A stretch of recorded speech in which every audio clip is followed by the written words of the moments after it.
Shoutout sa inyo guys. Marami nagtatanong guys kung saan po makikita yung parisan dito sa Pagsangan, yung pinakamasarap na parisan, which is yung Mang Ben Pares. So may bago daw sila ngayon, yung dinuguan, at nandito ako ngayon ipapakita sa inyo at para matikman ko rin kung masarap yung dinuguan. So ito yung daan pag nandito ka sa Pagsangan papunta dun sa Mang Ben Pares. Tara!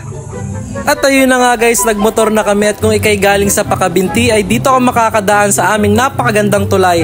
At syempre makikita mo ang aming magandang simbahan. Liliko ka lang pakaliwa at dadiretsuin mo lang ang aming plaza. Dire-diretso lamang po, may makikita kayong BDO, McDo, at syempre mga lumang bahay at aming pinakasikat na Arco Real na makikita lamang sa Pagsangan, Laguna.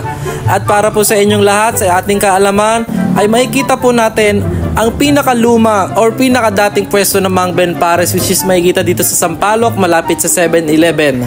Pero ito na nga po ang kanilang extension, ay makikita lamang po sa Shell Gasoline at syempre sa tapat ng Abrams Filipino Cuisine. Ayan, makikita nyo dito guys kung saan sila mismo nakapwesto. Makikita nyo lang po sa kanan. Ayun na nga guys, malapit na kami bumaba at swerte kakaunti na lang yung tao kasi napakaraming tao daw kanina, kaya perfect timing yung dating namin. At ayan, kitang-kita ko na agad sa picture.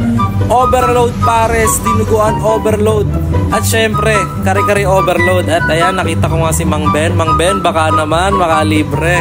At ayan guys, kung makikita nyo sa picture, talaga namang magugutom kayo sa sarap. Tapos ganda kaganda yung view na makikita nyo. Nakaka-relax sa mata yung palayan, promise. Solid. At ayan, order na nga ako. Excited na akong matikman. At shoutout kay ate, salamat at ginandahan mo ang kasa ng aking dinuguan. At solid syempre ang kare-kare. Ayan na po ang kare-kare. Nakakagutom. At ayan guys, napakaraming laman. Solid. And syempre papakita ko rin dito yung kare-kare.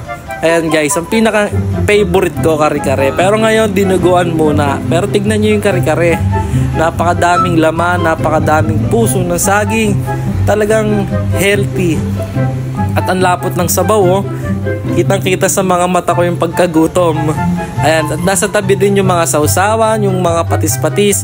At ito na nga guys, kakain na kami. Enjoy na namin yung dinuguan, overload at kare-kare overload. At ayan, oh, hihingi nga pala ako ng alamang dito guys, kasi naalala ko na alamang ang pinakamasarap na terno ng kare-kare. At kung makikita nyo, nilagyan ko ng bawang, sibuyas.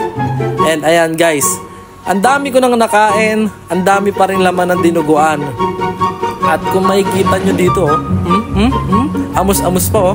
Amos-amos pa, oh. Higop, higop, higop. Higop sabaw. And ayan, extra rice.